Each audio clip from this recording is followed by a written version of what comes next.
नमस्कार दोस्तों, आज मैं आप सभी के लिए लेकर आई हूँ आषाढ़ मास में पड़ने वाली देवशयनी एकादशी की व्रत कथा। धर्मराज युधिष्ठिर ने कहा, हे केशव, आषाढ़ शुक्ल एकादशी का क्या नाम है? इस व्रत के करने की विधि क्या है और किस देवता का पूजन किया जाता है? श्री कृष्ण कहने लगे कि हे युधिष्ठिर, जिस कथा को ब्रह्मन जी ने नारद जी ने कहा था वही मैं तुमसे कहता हूँ। एक बार देव ऋषि नारद जी ने ब्रह्मन जी से इस एकादशी के विषय में जानने की उत्सुकता प्रकट की। तो ब्रह्मन जी ने उन्हें बताया, सतयुग में माधवंता नामक एक चक्रवर्ती सम्राट राज्य करते थे।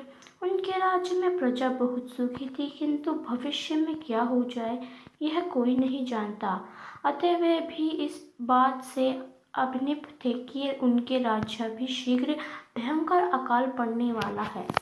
उनके राज्य में पूरे 3 वर्ष तक वर्षा न होने के कारण भयंकर अकाल पड़ा। इस अकाल से चारों ओर त्राहि मच गई।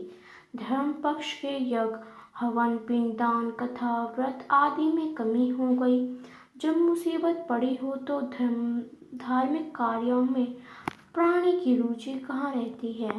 प्रजा ने राजा के आसपास जाकर अपनी वेदना की दुहाई दी। राजा तो इस स्थिति को लेकर पहले से ही दुखी थे। वे सोचने लगे कि आखिर में ऐसा कौन सा पाप कर्म किया है जिसका दंड मुझे इस रूप में मिल रहा है। फिर इस कष्ट से मुक्ति पाने का कोई साधन करने के उद्देश्य से राजा सेना को लेकर जंगल की ओर चल दिए। वहाँ विचरण करते करते एक दिन वे ब्राह्मण जी के पुत्र अंगिरा ऋषि के आश्रम में पहुँचे और उन्हें संगाष्टम प्रणाम किया। श्री वर ने आश्चर्यचरवंत कुशल क्षेत्र पूछा। फिर जंगल में विचरने व अपने आश्रम में आने का प्रयोजन जानना चाहा। तब राजा ने हाथ जोड़कर कहा, महात्मा, सभी प्रकार के धर्म का पालन करता हूँ, फिर भी मैं अपने राज्य में दुर्भिक्ष का दृश्य देख रहा हूँ। आखिर किस कारण से ऐसा हो रहा है?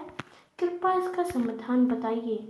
यह सुनकर महर्षि अंगिरा ने कहा, हे राजन, सब युगों से उत्तम यह सतयुग है।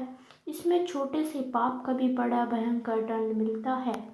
इसमें धर्म अपने चारों चरणों में व्याप्त रहता है। ब्राह्मण के अतिरिक्त किसी अन्य जाति को तप करने का भी अधिकार नहीं है, जबकि आपके राज्य में एक शूद्र तपस्या कर रहा है। यही कारण है कि आपके राज्य में वर्षा नहीं हो रही है। जब तक वह काल को प्राप्त नहीं होगा तब तक यह दुर्भिक्ष शांत नहीं होगा। दुर्भिक्ष की शांति उसे मारने से ही संभव है। किंतु राजा का हृदय एक नरपारद शूद्र तपस्वी का समन करने को तैयार नहीं हुआ। उन्होंने कहा, हे देव, मैं उस निरपाद को मार दूं, यह बात मेरा मन स्वीकार नहीं कर रहा है। कृपा करके आप मुझे कोई और उपाय बताएं। महर्षि अंगिरा ने बताया, आषाढ़ माह के शुक्ल पक्ष की एकादशी का व्रत करें।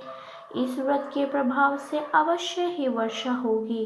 राजा अपने राज्य की राजधानी लौट आए और चारों वर्ण सहित प्रणव एकादशी का विधि पूर्वक व्रत किया।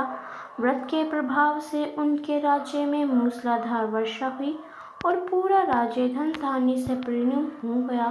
ब्राह्मण वेद पुराण में देवशयनी एकादशी के विषय महात्म्य का वर्णन किया गया है। इस व्रत से प्राणी की समस्त मनोकामनाएं पूर्ण होती हैं।